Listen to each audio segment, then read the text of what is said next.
A closer look at Monday's front pages, starting with the Telegraph, Steve. What have they got? Well, I mean, down the bottom is a quick mention, because this is public service broadcasting, I think. Listerine mouthwash may raise the risk of cancer. And it's to do with the bacteria in your mouth, apparently. The Cool Mint one's the bad one for you. Really? So if you meet someone with bad breath, tell them good news. Because they haven't to get the cancer. raised their... I thought it'd be the alcohol that would be raising the risk of cancer. No, they did a test, and of all the flavours, they found the worst one, and Cool Mint is the one to avoid, because, well, if you wish to avoid it. So we should just just carry on using whiskey? Yeah, that wasn't in the trial, so I guess it turns out it's fine. Okay. Meanwhile, you can be upset about this. Labour net zero plans, £4.5 billion tax black hole. This is according to Claire Coutinho, who says that Starmer's net zero plan will leave the UK colder and poorer. At least in half of that, she understands the aim of stopping global warming. So I get, well done, we would be colder than we would have been if they stopped climate change. It's straight down the middle, isn't it? Half of the people say, yeah, this is terrible. If you stop the use of fossil fuels, that'll be the money that you need to spend to plug it. Meanwhile, Labour would say they're trying to create 650,000 jobs in renewables. And this is what I love about this. Whenever there's an argument and the SNP are involved, they think this is a really bad plan, because this would take jobs from Scotland and move them probably to like some research centre in Cambridge. China. In China. China. The UK... You're even saying it in a Trump way these days. China.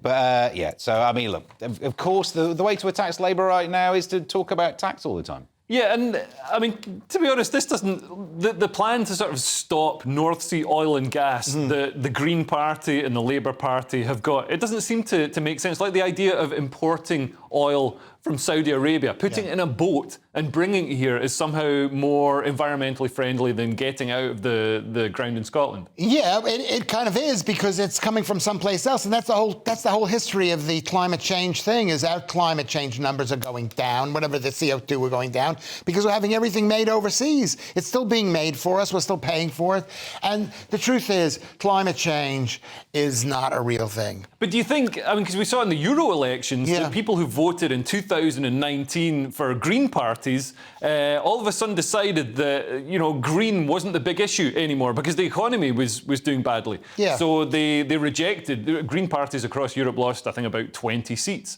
So do you think this election, Steve, people are going to sort of be thinking less about green issues and more about, you know, how do I feed my kids? Definitely. It's like you've zoomed into Maslow's hierarchy of needs. Right? Yeah. People do care about eco-y things. The same thing happened in 2008. I remember it. There was loads of news about chickens, that you didn't want to have battery farming. It was terrible. No one wanted the bad chicken. It was always the free range that had, like, secondary education. These chickens had a good upbringing.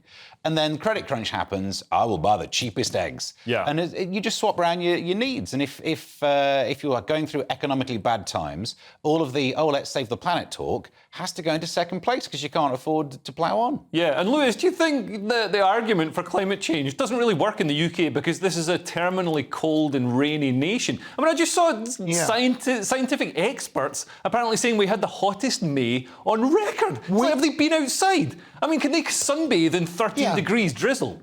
We've been lied to, and I think, you know what it is at the end of the day, is that people realise we've been lied to, and you know, in the voting booth, that's where they have some control until it's taken away from us by people like you. Yeah. But the point is that climate change is not a real enough thing. For Britain. I mean, maybe if you live on an atoll that's half a foot above sea level, then like rising sea levels are a problem. Scotland is made out of mountains. No, it's like the Norfolk's Maldives. probably a bit worried right now. They've got a sweat on. And don't sweat if you're in Norfolk. That's the last thing you should do is add more moisture. They're gone. Come on, we can build walls that stop water getting, and it'll be fine.